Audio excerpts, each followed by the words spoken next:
Bíblias lá no livro de Josué, Velho Testamento, Josué capítulo 5.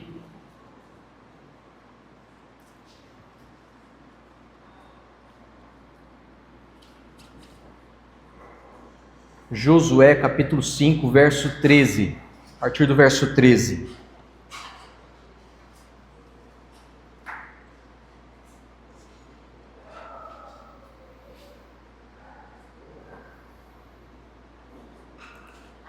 Diz o texto bíblico: estando Josué já perto de Jericó, olhou para cima e viu um homem em pé, que lhe empunhava uma espada. Josué se aproximou dele e perguntou: você é por nós ou pelos nossos inimigos? Nem uma coisa, nem outra, respondeu. Venho como comandante do exército do Senhor. Então Josué prostrou-se com o rosto em terra, em sinal de respeito, e lhe perguntou: que mensagem o meu senhor tem para o seu servo? O comandante do exército do Senhor respondeu: tire as sandálias dos pés, pois o lugar em que você está é santo. E assim fez Josué. Pai, te damos graças pela tua palavra, viva e eficaz, penetrante, que ela possa produzir em nós os frutos dignos do Evangelho, que através dessa mensagem possamos enxergar Cristo, ó Deus, através da tua Escritura. Nosso desejo é encontrá-lo, ser alimentado por ele com um pão vivo que desce do céu, Pai. A nossa alma seja saturada da tua presença e a nossa vida exale o bom perfume de Cristo em tudo quanto fizermos. Em nome de Jesus, amém. Meus irmãos, nós estamos olhando para o Velho Testamento, conforme nós falamos na última mensagem. Houve uma inquietação no meu coração de abordar os textos do Antigo Testamento e apresentar como a Bíblia nos mostra o Cristo sempre presente, inclusive no Velho Testamento. Algumas abordagens bíblicas, algumas interpretações, acabam pegando textos do Velho Testamento e fazendo desses textos manuais de instrução para a vida, o que de fato assim pode acontecer. Mas o nosso alvo é sempre tentar enxergar Cristo, mesmo no Velho Testamento. Ele está ali presente. E a ideia dessa série que nós estamos abordando, no qual chamamos de teofanias, que é um termo teológico, queremos enxergar Cristo. E esse texto de Josué nos apresenta para nós uma das mais majestosas cristofanias do Antigo Testamento. Aqui a gente consegue enxergar o Cristo pré-encarnado como um comandante divino. É assim que ele se apresenta a Josué.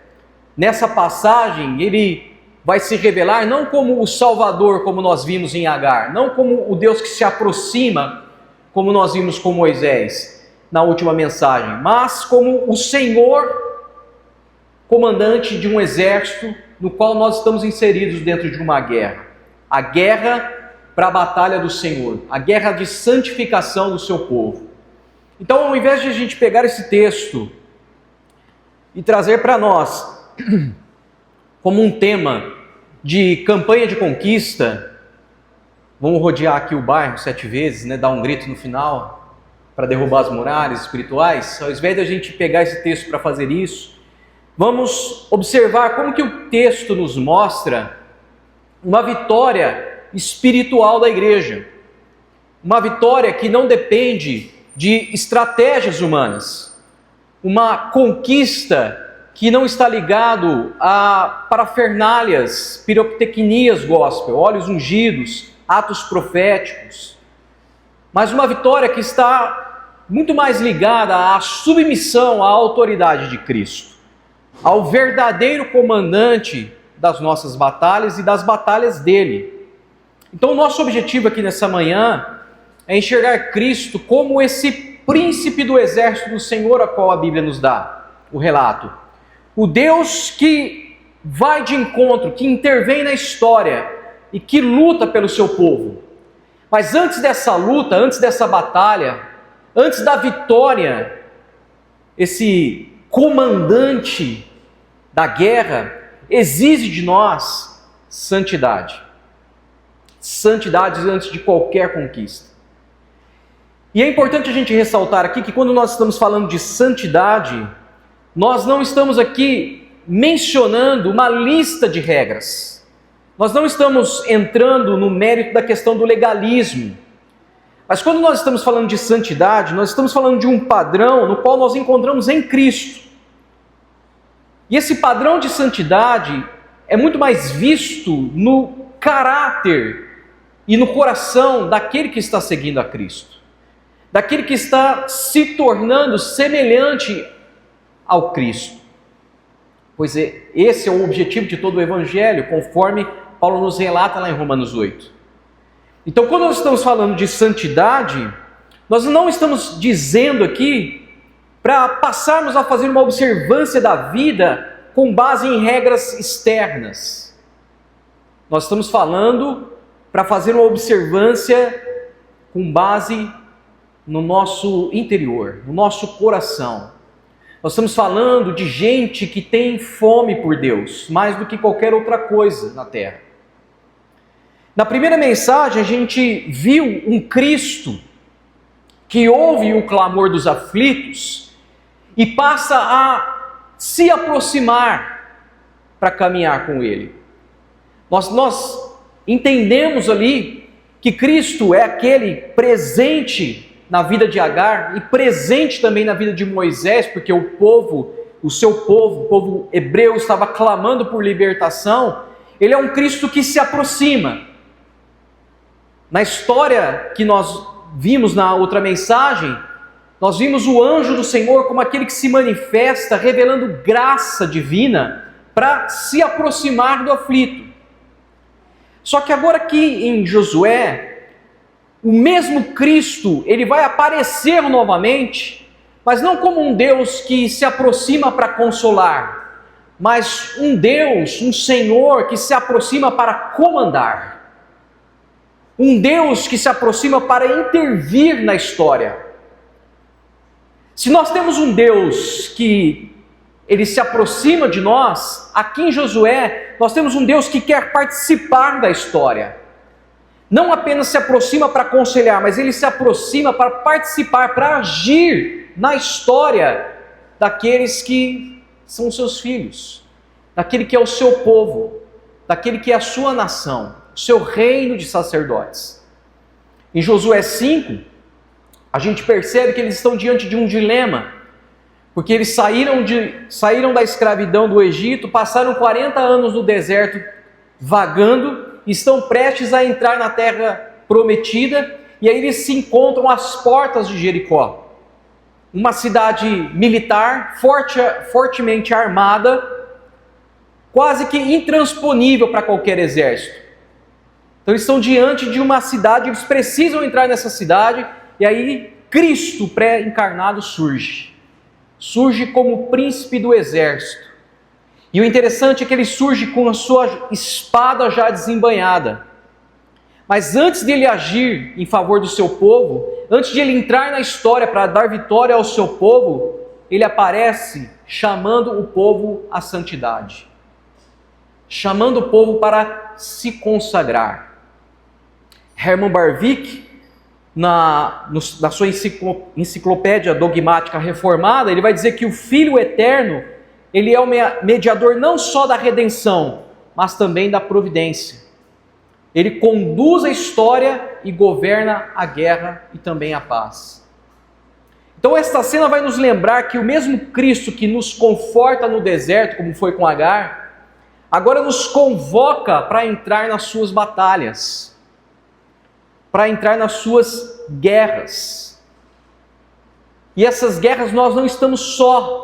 Nós temos o próprio Cristo como comandante da batalha que pode providenciar para nós toda a vitória. Agora, o que nós precisamos entender é que o Evangelho para nós, ele não é apenas o consolo da nossa alma, ele é também um chamado para a obediência. Ele é um chamado para a consagração. E para se consagrar e para obedecer, isso vai requerer de nós luta. Isso vai requerer de nós, nas palavras de Jesus, o negar a si mesmo. o travar uma batalha entre alma e espírito, entre carne e espírito. E é interessante como a própria história de Israel, ela é um reflexo da nossa própria história com o Senhor, a própria história daqueles que são salvos. Porque Israel passa pela libertação do Egito, assim como todos nós passamos um dia, da libertação de amarras do inferno, de tiranias, do peso do pecado, caminha no deserto, e essa caminhada no deserto só dura 40 anos, porque uma geração inteira, mesmo vendo os milagres que o Senhor faz no Egito, é uma geração incrédula. Uma geração que não consegue crer que o Senhor vai levar eles a uma terra que mana leite e mel, como foi prometida pelo Senhor. Toda essa geração incrédula passa os 40 anos e morre no deserto. E aí chega uma nova geração, dos filhos dessa geração incrédula. E os filhos dessa geração incrédula crescem e chegam à idade adulta. Isso nos dá um princípio histórico, que muitas lutas no Senhor só são vencidas quando uma geração incrédula morre. Isso nos traz a reflexão para a nossa própria existência, porque muitos de nós, alguns aqui, acredito, muitos aqui, a maioria pelo menos, já temos mais de 10, 15 anos como cristãos.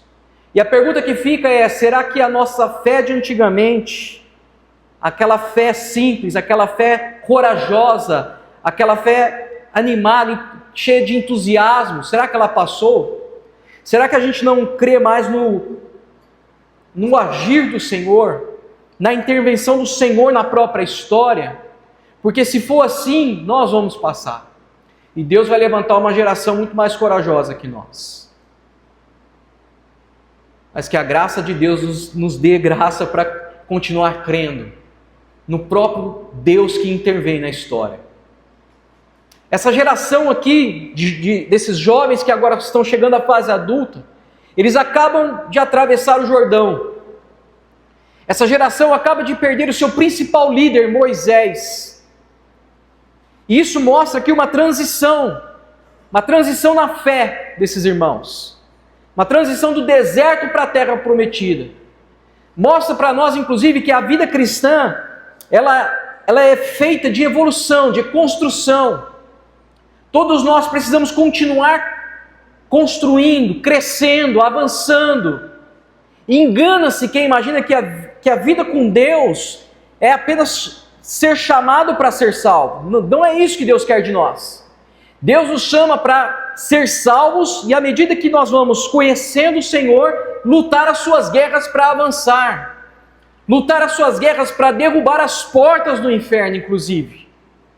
Josué agora é esse sucessor desse líder performático, desse líder maravilhoso que foi Moisés, desse líder extraordinário que foi Moisés. E aqui diante de Jericó ele tem a sua primeira grande prova como líder, conquistar Jericó, uma cidade quase que invencível. E antes dessa batalha, o Senhor se apresenta para ele. Deus suspende o avanço militar e chama para a consagração. O texto vai dizer, no capítulo 5, no início do capítulo 5, nós lemos o verso 13, mas no início do capítulo 5, o texto vai dizer que esse homem, esse comandante do exército, chama o seu povo para se consagrar, para se circuncidar e celebrar a Páscoa. E por que ele faz isso? Porque não há conquista nem vitória sem santidade. Não há nenhuma vitória sem uma vida consagrada a Deus. É nesse cenário que José encontra esse homem, que José encontra esse ser, esse anjo, esse príncipe com uma espada desembainhada. E aí Josué faz uma pergunta interessante. És tu por nós ou pelos nossos inimigos? E a resposta dele é mais intrigante ainda. Nenhum e nem outro. Eu venho como o príncipe do exército. Eu não estou aqui para... É como se o anjo dissesse, eu não estou aqui para tomar o seu partido, nem o partido do outro. Nós estamos aqui para cumprir o propósito de Deus, que é conquistar a terra. Então compreenda que essas teofanias, essas aparições no Velho Testamento, são marcos da revelação progressiva do Senhor, no qual vai terminar em Cristo. Então lá em Agar e Moisés, nós vimos o Deus que se aproxima. Aqui, nós estamos vendo um aspecto de Deus que intervém na história para cumprir o seu propósito. O comandante do exército que vem para guerrear as lutas que nós não podemos vencer. Cristo é revelado como o guerreiro, o Senhor das batalhas. Justamente para vencer lutas que nós, na nossa capacidade humana, não temos como vencer. Nós não temos como vencer o inferno com as nossas estratégias. Nós não temos como vencer a incredulidade do coração dos homens com os nossos eventos. Nós não temos como vencer as guerras do inferno, nós não temos como avançar diante das portas do inferno com estratégias humanas, com atos proféticos. Nós não temos, irmãos. É só quando o Senhor intervém na história que nós podemos avançar. E esse é o primeiro ponto que eu gostaria de trazer aqui para nós refletir. Esse Cristo guerreiro é o Deus que luta por nós e sobre nós. Esse ser com essa espada não é um anjo comum. Porque como nós falamos na mensagem anterior, anjos comuns não aceitam adoração. Anjos comuns não falam como Deus. E o que a gente vê justamente aqui é esse anjo aceitando adoração. É esse anjo vindo dar uma palavra da parte do Senhor, falando como Deus. Por isso que nós podemos compreender que esse anjo é o próprio Cristo aqui na história, intervindo na história. É o próprio Cristo falando com Josué. O que nós temos nesse texto é o Cristo pré-encarnado. O mesmo anjo do Senhor lá de Êxodo. O mesmo anjo do Senhor que falou com Agar.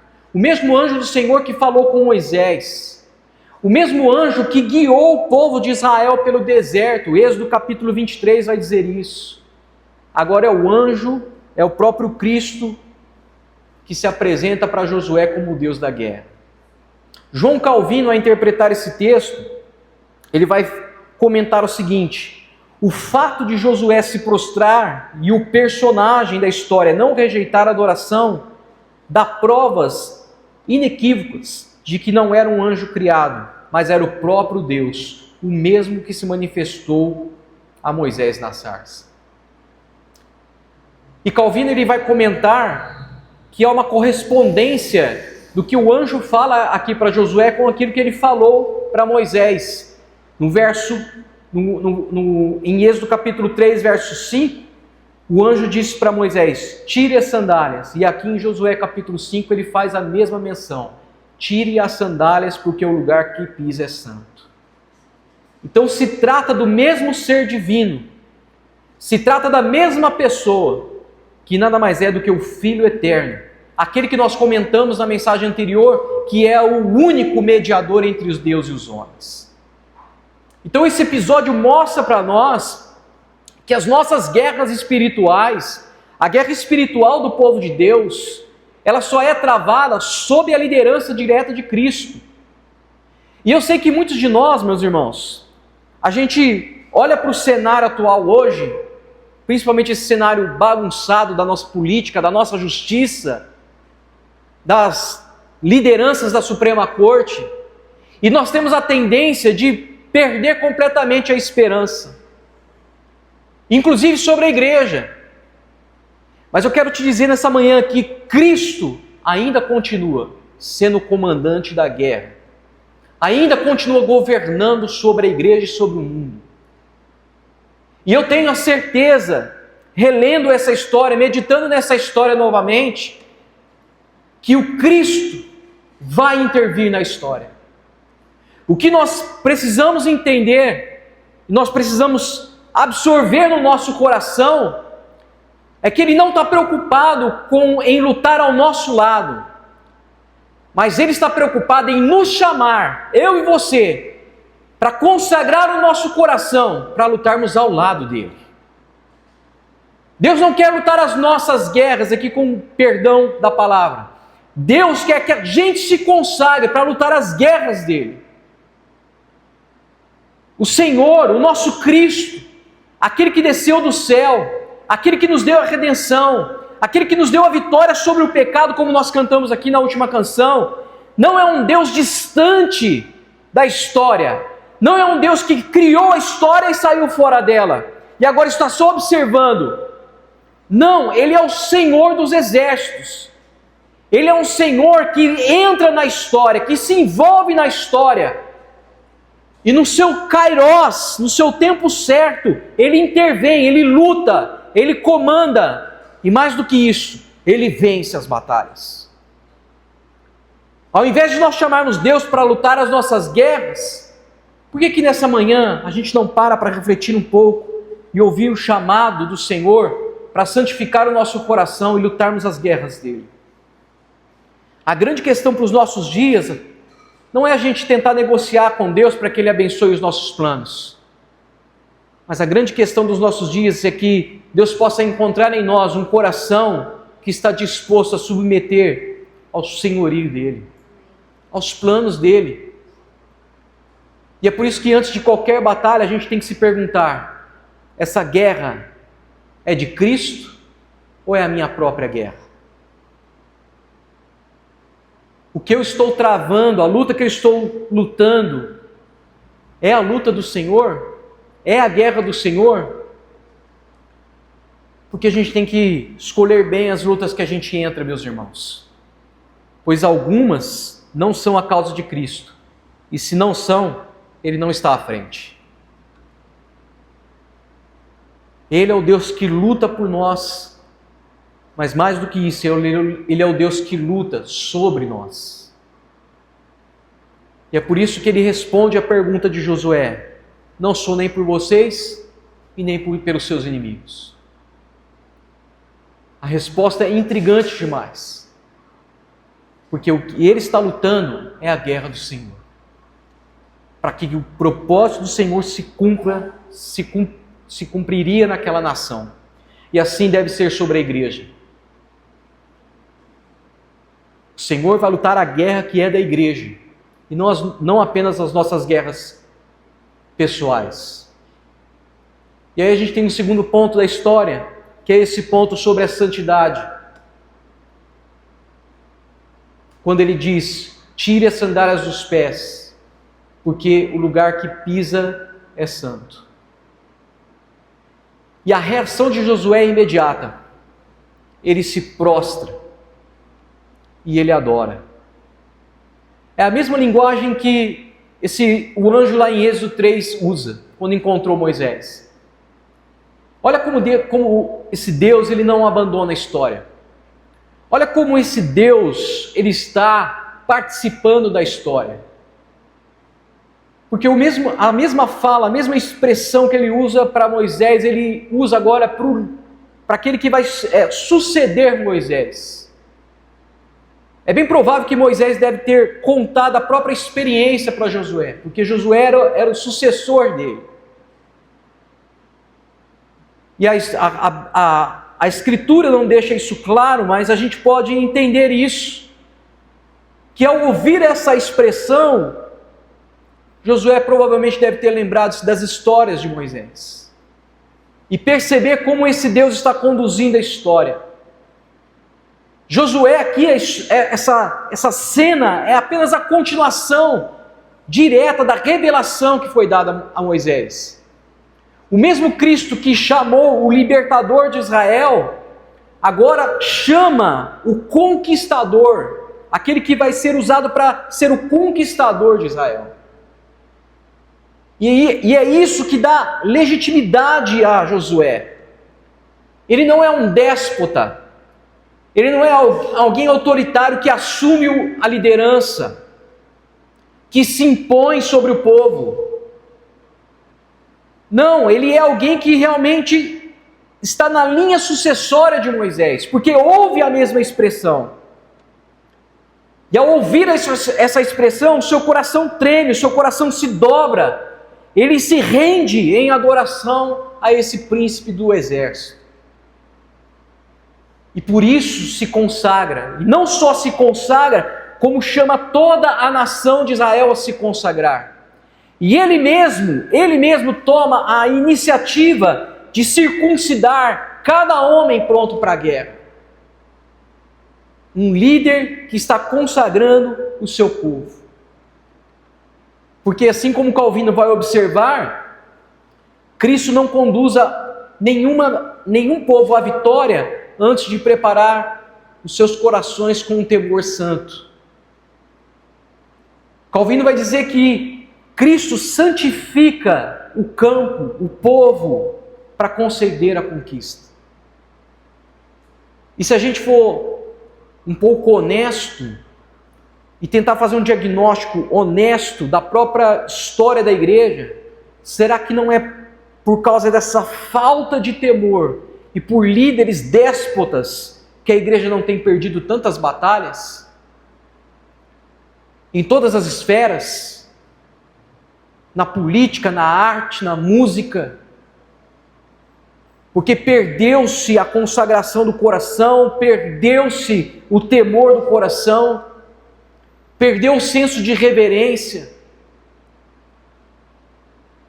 Há inúmeras lideranças ilegítimas à frente da igreja de Jesus.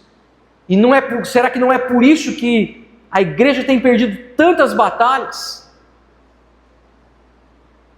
Ouça o que Jonathan Edwards diz: nenhuma vitória espiritual pode ser obtida sem que o coração primeiro arda em reverência diante da majestade de Jesus.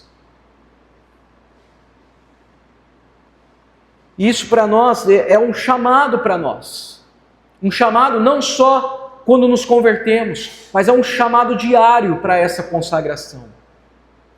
Antes de vencer qualquer inimigo, antes de vencer qualquer batalha, antes de vencer qualquer guerra, precisamos vencer nós mesmos. Precisamos vencer os desejos egoístas do nosso coração, os ídolos que a gente levanta no nosso coração. Santidade é a estratégia invisível de cada conquista que se torna visível.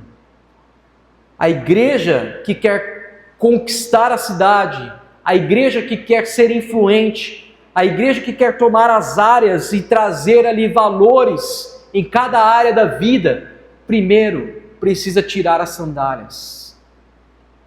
Primeiro precisa dobrar o coração em adoração a esse príncipe do exército. Por meio de arrependimento, de reverência, de pureza. Porque essas sim são as armas mais temidas do inferno. Não é o quanto nós temos estratégias. Não é o quanto nós fazemos atos proféticos. Não, é o quanto nós nos arrependemos. O quanto nutrimos de temor diante do Senhor. O quanto há pureza na nossa vida para caminhar. Entenda comigo que a santidade aqui, meus irmãos, como eu disse, não é uma lista de regras, mas é uma consciência perene, diária, da presença de Deus na nossa vida. Quando nós estamos falando de tirar as sandálias, nós estamos falando de reconhecer que cada área da nossa vida, cada terreno da nossa vida, pertence ao Senhor. As nossas relações, as nossas amizades, os nossos trabalhos, o nosso casamento, a vida dos nossos filhos, tudo pertence ao Senhor. E se tudo pertence ao Senhor, nosso dinheiro, como nós falamos aqui da contribuição, o pastor Levi mencionou, tudo pertence ao Senhor. E se pertence ao Senhor, eu tenho que viver com essa consciência de reverência. Essa consciência de dependência do Senhor, essa consciência de pureza do coração. Não é apenas obedecer externamente, mas é permitir que esse Deus, esse príncipe do exército, ele entre na nossa história e reordene todos os nossos amores, todos os aspectos da nossa vida. que Ele reordene as nossas prioridades, que Ele reordene as nossas relações. É disso que nós estamos falando, é desse tipo de santidade que nós estamos dizendo. Não é cair aquela coisa infantil do pode e não pode. Não é cair naquela consciência de culpa, de tentar ser digno para que Deus venha, para que Deus haja. Não, meus irmãos, é responder a esse amor daquele que já veio. Nós não estamos tentando ganhar a presença de Deus com a nossa santidade. Nós agimos em reverência e temor porque Ele já veio. Não é para que Ele venha, é porque Ele já veio. A santidade não é uma fuga do mundo, mas é uma consagração do nosso mundo a Deus. É isso que significa ser separado. É isso que significa ser totalmente entregue à vontade de Cristo. É isso que Josué faz ao circuncidar esses jovens aqui antes da batalha. Ele está passando uma mensagem de que essa guerra é do Senhor. De que essa guerra, como diria uma canção do Oficina, não é ganha com espada ou com canhão, é ganha com o Senhor. É isso que ele está fazendo com esses jovens, ao circuncidar eles, ao se consagrarem. Ele está dizendo para esses jovens: olha, nós não vamos vencer essas guerras na força do nosso braço, com o terror das nossas espadas. Nós vamos vencer com aquele que está à frente dessa guerra. Consagrar a vida não por medo, mas consagrar a vida por gratidão, pela graça que um dia foi derramada sobre o nosso coração. E como isso é fácil da gente cair, meus irmãos. Eu mesmo, por experiência própria, já vivi muito tempo na minha vida, durante anos, tentando conquistar o favor de Deus. A cada fracasso, a cada derrota, a cada frustração eu pensava: tem alguma coisa de errado. Não orei o suficiente, não fiz o suficiente, não consagrei o suficiente, não evangelizei o suficiente, não louvei o suficiente. Cada pecado que eu cometia era um transtorno para voltar para Deus, cheio de culpa a cada queda. E tentava viver aquela vida cheia de regras, cheia de legalismo, para tentar ganhar o favor de Deus. E uma vez que você compreende a graça do Senhor, uma vez que você compreende que o amor já foi derramado sobre o seu coração, uma vez que você entende que você nele já, em Cristo, você já é agradável a Deus, a vida se torna leve. E você passa a viver não mais pelas regras para ganhar o favor de Deus, você passa a viver agora livre porque o favor de Deus já lhe foi dado. Porque a graça já lhe foi alcançada. E é dessa forma que nós conseguimos nos submeter à autoridade divina. É isso que Josué faz. Josué dobra-se. Ele não toma a frente da guerra, ele se dobra. Ele pergunta: és tu por nós ou por nossos inimigos? E a resposta do príncipe: sou por ninguém. Que resposta, meus irmãos? Essa resposta mostra para nós que Cristo não veio tomar partido nas nossas guerras, Ele quer tomar o comando. Ele quer dirigir os nossos passos. Ele quer dirigir as nossas escolhas, as nossas prioridades, Ele quer dirigir as nossas guerras. Por isso que para nós, alguns nãos de Deus são necessários. Porque esses nãos podem revelar que nós estamos lutando em causa própria. E quando isso ocorre, a gente quer trazer Deus para o nosso lado e não estar ao lado de Deus, que é bem diferente. Nós trazemos Deus para ser um aliado das nossas agendas humanas. Mas o Senhor quer que a gente se torne um aliado do seu propósito eterno. Porque Ele é o Senhor da história. Porque a história pertence a Ele. O mundo pertence a Ele. O Senhor não é uma chave mágica para a gente acionar Ele em tempos de guerra. Ele é o dono da guerra. John Piper vai comentar esse texto de Josué 5, dizendo que Cristo não veio para estar do nosso lado, mas nos chamar para estar ao lado dele, porque ele é o general e nós somos os soldados. E essa é a verdade central de toda a teologia reformada. Porque Abraham Kuyper, a gente sempre cita esse texto, essa frase de Abraham Kuyper, vai dizer que o governo soberano de Cristo está sobre toda a criação e não existe nenhum centímetro quadrado desse domínio e dessa existência no qual Cristo não grite, é meu. Se assim nós cremos, a gente abandona as nossas guerras pessoais e agendas humanas para entrar no seu propósito eterno.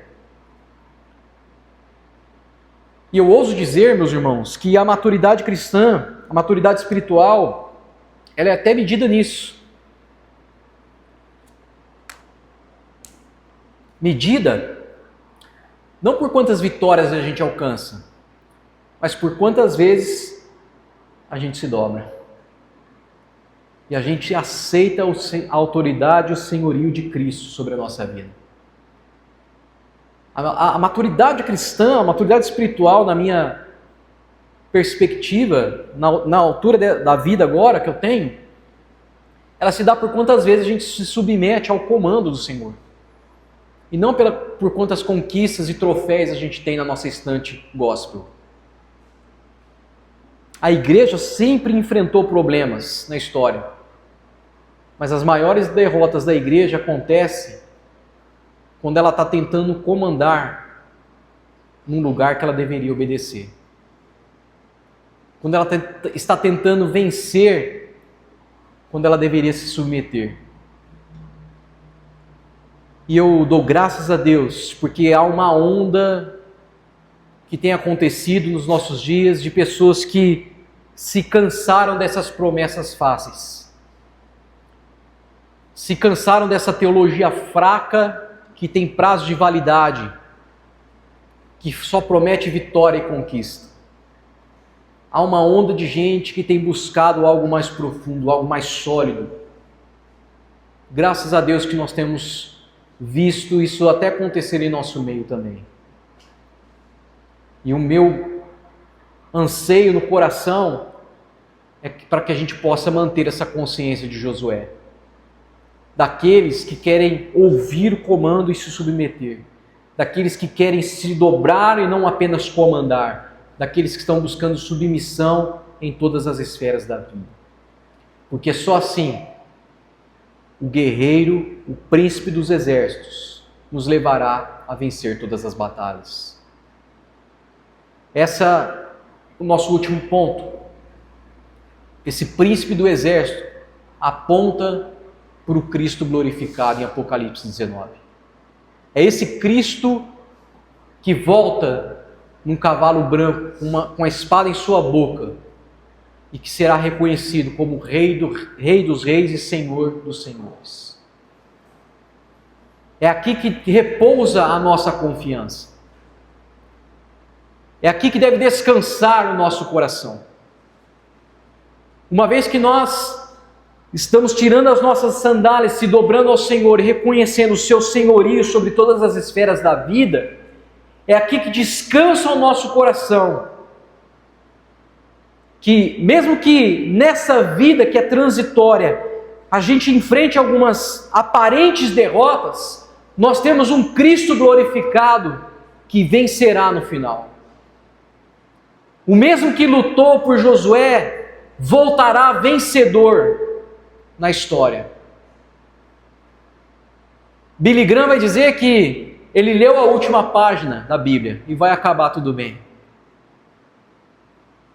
Esse é um tipo de fé que expressa uma profundidade de consciência na soberania do Senhor, no governo do Senhor e na vitória final de Deus. Esse tipo de declaração de Billy Graham apresenta para nós uma fé inabalável, uma esperança no futuro e uma submissão aí completa, ainda que a gente enfrente possíveis e aparentes derrotas aqui. que apesar dos desafios que a gente tem no presente, como eu disse, no cenário político, no nosso cenário brasileiro, o plano divino é de uma consumação de triunfo. Podemos descansar no que Herman Ribords fala no seu livro O Reino de Deus e a História. E ele diz o seguinte: o Cristo exaltado é a consumação da teocracia. Nele, a guerra santa se tornará o juízo cósmico. Por isso, meus irmãos, não se engane. Todas as injustiças que vemos hoje e que aparentemente são um fracasso para a igreja e estão imunes, haverá um juízo sobre elas. Porque o príncipe do exército, que vence todas as batalhas, voltará cavalgando no seu cavalo branco para vencer e como vencedor. Cristo não cessa até que todos os seus inimigos estejam por debaixo dos seus pés. E a mesma espada que deu vitória a Josué sobre Jericó, uma cidade que parecia intransponível militarmente, é a mesma espada que vai ferir o mundo e as suas injustiças. Por isso que a nossa postura deve ser como a de Josué. Viver sob esse comando do Cristo guerreiro. Mas viver não com desesperança, viver com fé. Se você nessa manhã tem perdido a esperança e a perspectiva do futuro, eu quero te encorajar a olhar para esse guerreiro do exército de Israel com Josué. Mesmo quando o inimigo parece forte, mesmo quando o cenário para nós não mostra as melhores expectativas, nós sabemos que a batalha final já está vencida pelo nosso guerreiro. Cada luta, cada renúncia, cada lágrima daqueles que estão se dobrando, se curvando, se consagrando, tirando as suas sandálias, abraçando o senhorio de Cristo em todas as esferas da vida, se torna parte ou um fragmento da vitória final que o nosso Cordeiro vencerá. E esse é o nosso coração. Porque Cristo é o mesmo ontem, Ele é o mesmo hoje, e Ele será o mesmo eternamente. O anjo que apareceu a Agar, o anjo que falou com Moisés, o príncipe que se revelou a Josué, é o mesmo que está aqui nessa manhã, para nos chamar para as suas guerras. É o mesmo que chama aqueles que creem para se consagrarem. Porque Ele é o Deus que caminha conosco. Mas não só isso, Ele é o Deus que luta por nós e sobre nós. Nessa manhã o que a gente aprende com Josué é que toda conquista, toda vitória começa de joelhos. Ela nasce da santidade. Porque toda a batalha pertence ao Senhor. Nas palavras do teólogo Ferguson, ele diz que a fé cristã não é apenas crença. A fé cristã é um alistamento. Seguir a Cristo é se alistar em suas guerras. E é inevitável que a gente, em alguns momentos da vida, caia num tipo de sonolência espiritual. E é por isso que o autor de Efésios vai dizer: desperta, tu que dormes. É inevitável que a gente passe alguns períodos da vida num tipo de apatia e acomodação cristã, quando estamos falando de guerra espiritual. Mas coube a Deus trazer esse texto ao nosso coração nessa manhã, para me lembrar e lembrar a cada um de nós que nós não estamos num cruzeiro com Deus. Talvez Deus queira despertar a nossa consciência com essa reflexão. A reflexão de que Cristo não é apenas um consolo. Cristo é um Senhor da guerra que nos chama à obediência. Ele se apresenta para nós hoje perguntando: você está do meu lado ou ainda está lutando as suas próprias batalhas? Feche os seus olhos um pouquinho. Ouça o Senhor falar no seu coração.